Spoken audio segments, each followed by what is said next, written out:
नमस्कार दोस्तों, आपके अपने YouTube चैनल वेट सक्सेस विद पीजी में हार्दिक स्वागत है। सभी दोस्तों के लिए आज खुशखबरी का दिन है, क्योंकि दोस्तों काफ़ी दिनों के बाद में राजस्थान के अंदर पशुधन सहायक की जो वैकेंसी है वो आ चुकी है और आप सभी दोस्तों को इस विज्ञप्ति के बारे में कंप्लीट जानकारी दी जाएगी और कितनी पोस्ट है, कौन से कैटेगरीज के अंदर कितनी पोस्ट है और किस प्रकार से आप फॉर्म अप्लाई कर सकते हो, कब आपका एग्जाम होगा, क्या सिलेबस रहेगा। इस वीडियो के अंदर कंप्लीट जानकारी आपको मिलेगी। जितने भी कैंडिडेट जो पहले पिछली वैकेंसी के अंदर कुछ ही मार्क्स से रह चुके थे, यानी फाइनल सेलेक्ट नहीं हुए थे, जिनका 2 गुना में सिलेक्शन हो गया था, वो इस विज्ञप्ति में फॉर्म अप्लाई ज़रूर करें। और इसके साथ-साथ जो कैंडिडेट अपेयरिंग वाले हैं, उनको तो फॉर्म अप्लाई करना ही होगा। ठीक है दोस्तों? तो ये सारी जानकारी आपको इस वीडियो के अंदर मिलने वाली है, तो कंप्लीट वीडियो देखना है और वीडियो अच्छा लगे तो वीडियो को लाइक करना है। चैनल पे पहली बार विजिट कर रहे हो तो चैनल को सब्सक्राइब करें और हमारे इंस्टाग्राम चैनल को भी लाइक्स ज़रूर करें और फॉलो ज़रूर करें। ठीक है? वहाँ पे आपको नई-नई अपडेट मिलती रहेगी और इसके साथ-साथ जो हस्तलिखित नोट्स है, वो भी आपको प्रोवाइड करवा दिए जाएँगे। और जो जिन कैंडिडेटों ने अभी कोचिंग नहीं की है और बिगिनर है, यानी फर्स्ट टाइम आप कोचिंग कर रहे हो, तो नोट्स को ज़रूर परचेज़ करें, ताकि आपको उसमें इतनी चीज़ें मिल जाएगी कि जो वैकेंसीज़ हैं, 100% जो मार्क्स आते हैं, 100 नंबर का जो क्वेश्चन पेपर आते हैं, उनमें आपको मिलेगा लगभग 90 प्लस जो क्वेश्चंस है वहाँ से ही पुट अप होते हैं। ठीक है? इतना मटेरियल आपको मिल जाएगा। ठीक है?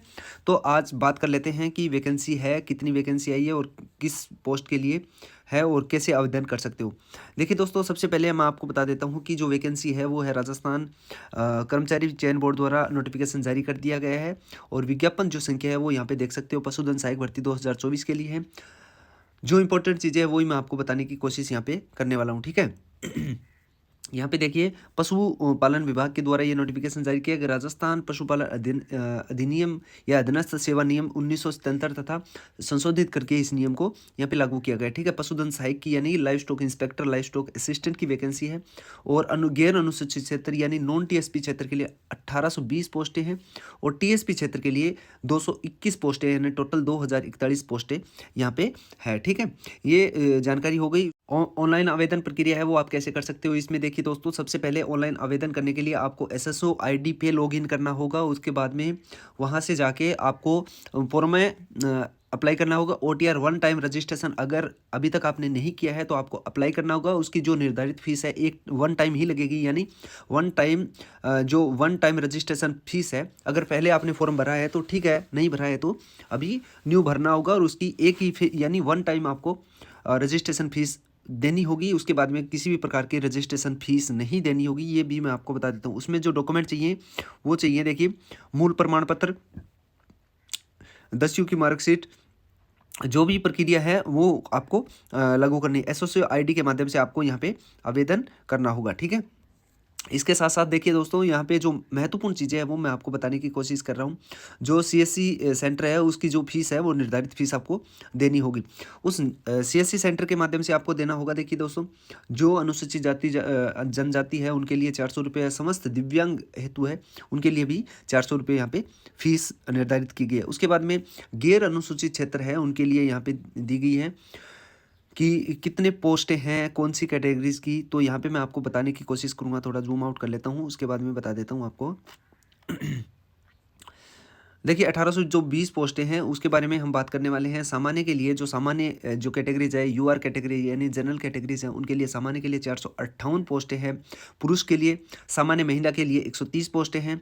विधवा के लिए 52 पोस्टें हैं। परित्यक्ता है उनके लिए 13 पोस्टें। अनुसूचित जाति के लिए सामान्य जो मेल कैंडिडेट हैं उनके लिए 199 पोस्टें हैं। सामान्य महिला के लिए 57 पोस्टें हैं। विधवा के लिए 23 पोस्टें हैं और परित्यक्ता के लिए ये पोस्टें हैं 5। अनुसूचित जनजाति के लिए बात करें 150 पोस्टें हैं। सामान्य पुरुष के लिए, महिला के लिए 42 पोस्टें हैं। विधवा के लिए 17 और परित्यक्ता के लिए 4 पोस्टें। अन्य पिछड़ा वर्ग यानी ओबीसी के लिए 252 पोस्टें हैं। मेल कैंडिडेट के लिए, महिला कैंडिडेट के लिए 75 पोस्टें हैं। विधवा के लिए 30 है और परित्यक्ता के लिए 7 पोस्टें। ठीक है? इसके बाद में अति पिछड़ा वर्ग, आर्थिक रूप से कमजोर वर्ग और 12 जिले में शहरिया आदिम जाति है उनके लिए अलग अलग यहाँ पे पोस्टें डिसाइड की हुई है। ठीक है? उसके बाद में 36 जो हॉरिजेंटल रिजर्वेशन है वो नियम के अकॉर्डिंग, वो एल एल जो एलवी है, एचएसडी है और डीवीडी जो भूतपूर्व सैनिक है उनके लिए अलग से यहाँ पे डिनोट किया गया है। उत्कृष्ट खिलाड़ी है उनके लिए 36 और 36 पोस्टें टोटल यहाँ पे की गई है, यानी गैर अनुसूचित क्षेत्र है जो नॉन टीएसपी क्षेत्र है उनके अकॉर्डिंग मैं बता रहा हूँ।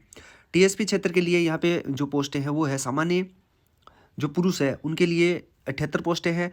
सामान्य महिला है यानी जनरल कैटेगरीज की टीएसपी क्षेत्र की महिला है उनके लिए 22 पोस्ट है। विधवा के लिए 9 पोस्ट है और पृथकता के लिए 2 पोस्ट है। अनुसूचित क्षेत्र है उनके लिए यहाँ पे 8 पोस्ट है। सामान्य महिला के लिए 2 पोस्ट है, विधवा के लिए 1 पोस्ट है, पृथकता के लिए कोई किसी भी प्रकार की पोस्ट नहीं है। अनुसूचित जनजाति के लिए 20 पोस्ट, सामान्य पुरुष के लिए 70 पोस्ट है, महिला के लिए 20 पोस्ट है और विधवा के लिए 8 पोस्ट है और पृथकता के लिए 1 पोस्ट यहाँ पे रिजर्व किए गए। क्षेत्र जो आरक्षण है वो भूतपूर्व सैनिक उत्कृष्ट खिलाड़ी है उनके लिए अलग अलग बताया गया है, ठीक है। उसके बाद में हम बात कर लेते हैं जो प्रावधान सूचना है वो सूचना आप पढ़ सकते हो आराम से। ये नोटिफिकेशन का जो लिंक है वो आपको मैं प्रोवाइड करवा दूंगा। भूतपूर्व सैनिक है उनके लिए देखिए यहाँ पे स्पष्ट रूप से लिखा हुआ है कि 12.5% जो कोटा है वो आपका टोटल पोस्टों के लिए जो टोटल पोस्ट हैं उन पोस्टों के अकॉर्डिंग 12.5% कोटा भूतपूर्व सैनिक यानी एक्स सर्विसमैन के लिए होने वाला है।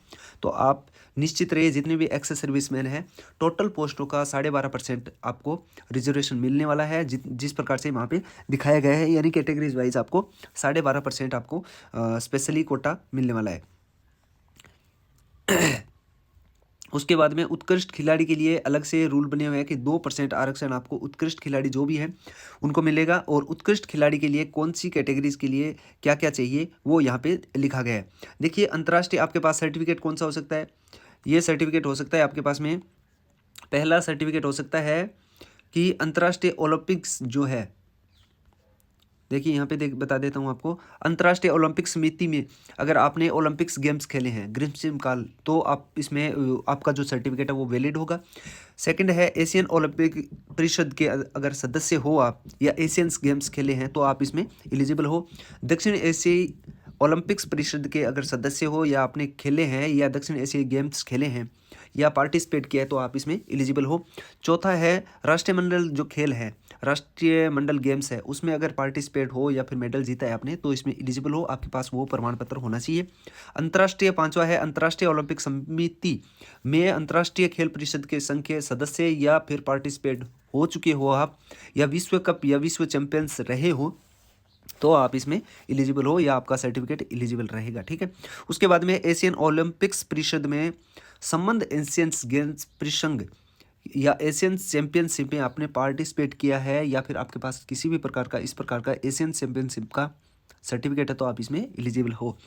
नेक्स्ट है 7 नंबर जो अंतर्राष्ट्रीय खेल यानी स्कूल खेल परिषद यानी जो स्कूल के इंटर स्कूल जो परिसंघ होता है उसमें अंतर्राष्ट्रीय खेल या फिर अंतर्राष्ट्रीय स्कूल गेम या चैंपियनशिप रहे हो या जो स्कूल के द्वारा आपको खिलाया जाता है या स्कूल के जब आप स्कूल 1 से लेकर 12वीं क्लास के बीच में थे और उस टाइम अगर इंटरमीडियम स्कूल के अंदर आपका कोई अंतर्राष्ट्रीय या नेशनल गेम हुआ है तो उसमें वो सर्टिफिकेट भी आपका एलिजिबल रहने वाला है।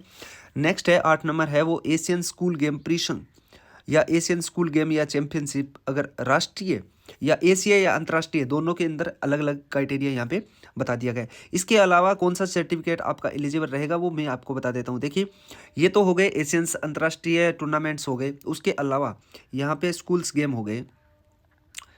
हो गए जैसे यहाँ पे 2 नंबर भी school game federation of India द्वारा आयोजित किसी भी खेल कूद में अगर आपने नेशनल अवार्ड या व्यक्तिगत टीम में भाग लिया है तो आप इसमें एलिजिबल हो। इंडियन ओलंपिक्स के किसी भी खेल में आपने भाग लिया है तो आप इसमें एलिजिबल हो। चौथा एसोसिएशन ऑफ इंडियन यूनिवर्सिटी द्वारा ऑल इंडिया यूनिवर्सिटी के किसी खेल के व्यक्तिगत या टीम सफलता में अगर आपने मेडल जीता हो तो आप एलिजिबल हो, इसका आपके पास सर्टिफिकेट होना चाहिए, ठीक है। इंडियन ओलंपिक्स एसोसिएशन यानी 5 नंबर जो पॉइंट है उसमें इंडियन ओलंपिक एसोसिएशंस का अगर आपने टूर्नामेंट या किसी भी प्रकार के स्पोर्ट्स में भाग लिया है तो आप इसमें एलिजिबल हो, ठीक है। कृपया उत्कृष्ट खिलाड़ी श्रेणी में वही अभ्यर्थी आवेदन करें। देखिए महत्वपूर्ण चीज़ ये है वही खिलाड़ी आवेदन करें जो 1 से लेकर 5 जो कैटेगरीज बनी हुई है उस कैटेगरीज के अंदर आपका सर्टिफिकेट सही बैठता है या फिर उस चीज़ का अगर आपके उसके ऊपर सर्टिफाइड होना चाहिए तभी आप इसमें एलिजिबल हो, अन्यथा आप एलिजिबल नहीं हो। और एक चीज़ महत्वपूर्ण लिखी गई है कि उत्कृष्ट खिलाड़ी खेल प्रमाण पत्र इस भर्ती से आवेदन करने की अंतिम तिथि तक प्रस्तुत करना होगा, यानी लास्ट डेट से पहले आपका बना होना चाहिए। और अगर ये फर्जी निकलता है तो आपके ऊपर जो विभागीय कार्रवाई है वो होगी, ठीक है।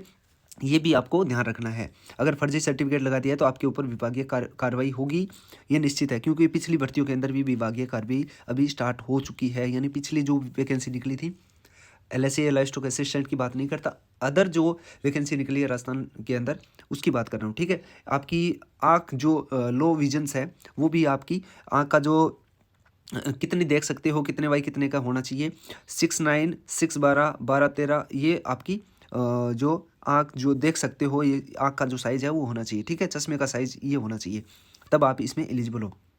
दिव्यांग के लिए अलग से हो गया, ये महत्वपूर्ण चीज़ें नहीं है इतनी, लेकिन कॉमन विद्यार्थियों के लिए प्रस्तुत की जा सकती है। उसके बाद में शैक्षणिक योग्यता की बात करते हैं। उससे पहले शैक्षणिक योग्यता की बात करें, उससे पहले आपका वेतन की बात कर लेते हैं। वेतन कितना मिलने वाला है, तो लेवल 8 पे मैट्रिक लेवल 8 की के अकॉर्डिंग, यानी लेवल 8 आपको दे होगा, ठीक है। जो भी आपका भत्ता होगा वो उसके अकॉर्डिंग आपको मिलता रहेगा, तो काफ़ी सारी सैलरी है यहाँ पे। शैक्षणिक योग्यता की बात करते हैं तो फिजिक्स, केमिस्ट्री, बायोलॉजी, एग्रीकल्चर या बायोलॉजी, फिजिक्स, केमिस्ट्री, एग्रीकल्चर आपकी बारियों के अंदर होनी चाहिए। उसके बाद में 2 साल का 1 ईयर्स, यहाँ पे देखिए 1 ईयर ट्रेनिंग सर्टिफिकेट, 2 ईयर और 2 year training certificate diploma in livestock assistant institute to recognize government of Rajasthan द्वारा आपका रिकॉग्नाइज होना चाहिए, ठीक है। ये चीज़ होना चाहिए, 1 ईयर ट्रेनिंग सर्टिफिकेट या फिर 2 साल की ट्रेनिंग का सर्टिफिकेट आपके पास से होना चाहिए। वर्किंग नॉलेज की बात करें तो हिंदी इंग्लिश के दोनों के अंदर होना चाहिए। अन्य योग्यता, स्वास्थ्य, चरित्र प्रमाण पत्र, ये सारी चीज़ें आपको चाहिए। कि राष्ट्रीयता, अगर कौन से राष्ट्र के लोग हैं तो आप इसमें एलिजिबल हो। भारतीय हो सकते हैं, नागरिक नेपाल का हो सकता है, भूटान का हो सकता है, तो आप कोई भी किसी भी स्टेट के कैंडिडेट हो तो इसमें एलिजिबल हो। आयु की बात करते हैं तो आयु यहाँ पे देख सकते हो 1/1/26 को यहाँ पे काउंट की जाएगी, देख सकते हो यहाँ पे लिखा हुआ है 1/1/26 को यहाँ पे काउंट की जाएगी। और आपकी जो आयु है वो जिस कैटेगरीज के अंदर आते हो, जिस प्रकार से आपकी छूट होती है, 18 से लेके और 40 वर्ष की आयु वाले कैंडिडेट्स इसमें आवेदन कर सकते हैं। SC ST OBC कैंडिडेट के लिए अलग से छूट जो निर्धारित होती है वो इसमें मिलेगी। जनरल कैंडिडेट के लिए जो आयु है 18 से 40 वाली कैंडिडेट है इसमें एलिजिबिलिटी रखते हैं। महिलाओं के लिए, जो जनरल कैटेगरीज की महिला हैं उनके लिए अलग से इसमें छूट का प्रावधान है, ठीक है। यहाँ पे मैंने आपको बता दिया है, ठीक है। यानी 18 से 40 वाले कैंडिडेट इसमें एलिजिबल है और जो जनरल की महिला हैं उनको अलग से इसमें छूट है। नेक्स्ट जो है आयु की जो छूट का प्रावधान है इसमें लिखा गया है, कंप्लीटली नोटिफिकेशन आप पढ़ सकते हो। और उसके बाद में पेंशन है, पेंशन भी आपको जो सरकार द्वारा पेंशन लागू होगी वो उसके नियम के अकॉर्डिंग आपको विवाह पंजीकरण होना अनिवार्य है। और इसके साथ साथ यहाँ पे पेंशन की बात करते हैं, विवाह पंजीकरण आपका अनिवार्य है अगर विवाहित हो तो। पंजीकरण शुल्क की बात करते हैं, 1 टाइम जो रजिस्ट्रेशन शुल्क है वो आपको मिलेगी। और परीक्षा है वो CBT यानी TBT किसी भी बेस के आधार पे हो सकती है। प्रवेश पत्र आपके SSO ID के माध्यम से आपको मिलेंगे। अनापत्ति प्रमाण पत्र है वो आपको प्रस्तुत करने होगा, NOC प्रस्तुत करनी होगी, यानी नो ऑब्जेक्शन सर्टिफिकेट। अगर किसी भी डिपार्टमेंट में आप नौकरी कर रहे हो या जॉब कर रहे हो तो नो ऑब्जेक्शन सर्टिफिकेट आपको देना होगा, ठीक है। नियुक्ति की अयोग्यता की बात करें तो यहाँ पे आप पढ़ सकते हो, कंप्लीटली आपको डिपार्टमेंट अगर डिपार्ट करता है, अगर आप कुछ ऐसा करते हो जो डिपार्टमेंट को लिए सही नहीं है तो आपको बाहर भी कर सकती है, ठीक है। आवेदन कैसे करें, कंप्लीटली जानकारी इसमें आपको मिल जाएगी, ठीक है।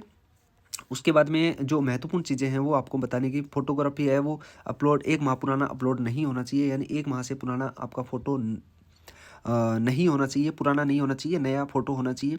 उसके जो फ़ोटो आवेदन का चेहरा है कम से कम 50% जगह घेरता हो फोटो की, ठीक है। और जो फोटो का साइज़ है JPG में होना चाहिए, 3.5 सेंटीमीटर टू 4.5 सेंटीमीटर का साइज़ होना चाहिए फोटो का।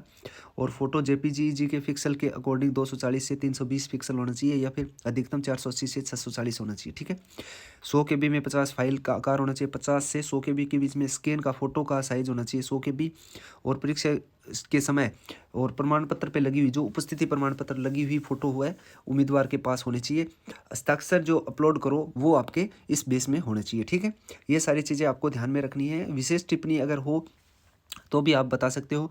और अगर कोई भी त्रुटि हो जाती है ऑनलाइन आवेदन में तो संशोधन करने के लिए आपको निर्धारित शुल्क देना होगा। इसके साथ साथ 7 दिन के अंदर अंदर आप इसमें त्रुटि को सही कर सकते हो, ठीक है।